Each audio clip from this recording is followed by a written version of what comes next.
để nó nữa rồi để nó bé tôi không một gì á nà lông cho nhẹ ta nà lông khởi khi nhựa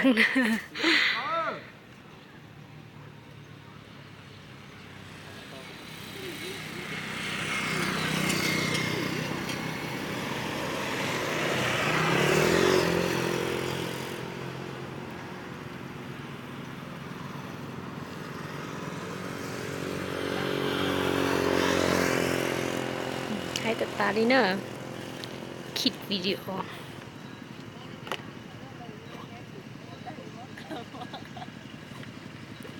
เด็กมาเลยจะได้ไม่ใช่ขนมเคยขี้เยอะเนาะ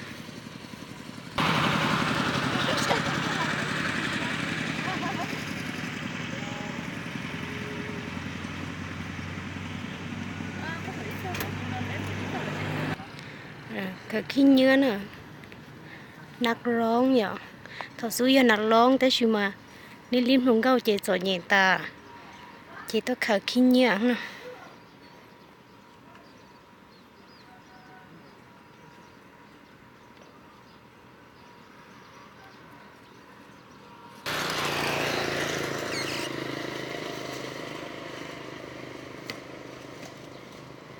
ให้ตัดตาแล้วเพ่นะ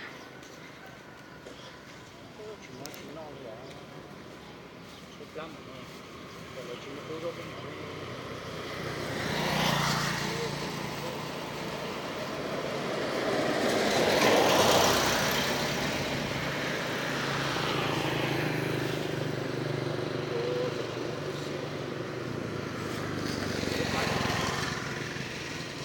นละเจ